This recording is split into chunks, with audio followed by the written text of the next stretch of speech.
Hello বন্ধুরা, রয় রবীন্দ্রমুক্ত একাডেমিতে তোমাদের সবাইকে স্বাগত জানাই। আজকে আমি তোমাদের জীবনবিজ্ঞানী ষষ্ঠ অধ্যায়ের এক কথায় উত্তর, সংক্ষিপ্ত উত্তর এবং রচনাধর্মী প্রশ্ন কী আসতে পারে সেইটা আমি তোমাদেরকে বলে দেবো। তো ভিডিওটা একদমই স্কিপ করবে না, শেষ পর্যন্ত দেখবে। তো চলো আজকে ভিডিও তাহলে শুরু করি। প্রথমে আসছে এক কথার উত্তর।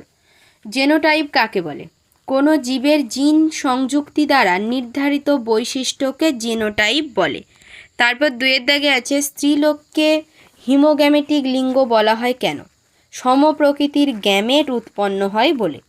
তিনের দাগে আছে সুপ্রজননবিদ্যার জনকের পুরো নাম কি? Gregor Johann Mendel.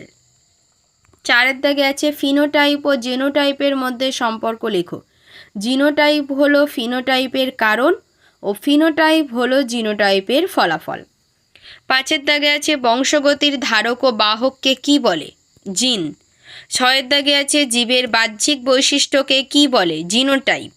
সাতের দাগে আছে রোলার জীবের বৈশিষ্ট্য কাদের মধ্যে বেশি দেখা যায়? মহিলাদের মধ্যে। আটে আছে মানুষের শুক্রাণুতে অবস্থিত অটোজোমের সংখ্যা কত? 22টি। লোকাস কাকে বলে? ক্রোমোজোমের যে নির্দিষ্ট বিন্দুতে বা স্থানে জিন অবস্থান করে তাকে লোকাস বলে। 10এর দাগে আছে যে রোগে রোগীকে বারবার রক্ত দিতে হয় তার নাম কি? থ্যালাসেমিয়া। তো বন্ধুরা, তোমাদের জন্য একটি গুরুত্বপূর্ণ ঘোষণা। মাধ্যমিক ও উচ্চ মাধ্যমিক সমস্ত সাবজেক্টের নোট এবং সাজেশন খুবই স্বল্প মূল্যে আমাদের কাছে তোমরা পেয়ে যাবে। তার জন্য আমাদের অফিসিয়াল নম্বর 9088283819 অথবা 8478037242 এই নম্বরে তোমরা যোগাযোগ করতে পারো। এরপরে আসছি সংক্ষিপ্ত প্রশ্ন। একের দাগে আছে বংশগতি কাকে বলে? যে নির্দিষ্ট রীতি বা পদ্ধতিতে পিতামাতার চারিত্রিক বৈশিষ্ট্যগুলি বংশানুক্রমে পিতা মাতা থেকে সন্তান সন্ততিতে সঞ্চারিত হয়ে বংশের ধারাবাহিকতা বজায় রাখে তাকে বংশগতি বা হেরিডিটি বলে। দুয়ের দাগে আছে অ্যালিল বা অ্যালিলোফর্ম কি? তিনের দাগে আছে এক সংকর ও দ্বিসংকর জনন কি? চারের দাগে আছে মেন্ডেলের পৃথকীভবনের সূত্রটি লেখো। পাঁচের দাগে আছে অসম্পূর্ণ প্রকটতা কি? এরপরে আসছি রচনাধর্মী প্রশ্ন। একের দাগে আছে মেন্ডেলের এক সংকর জনন পরীক্ষাটি চেকার বোর্ডের সাহায্যে আলোচনা করো।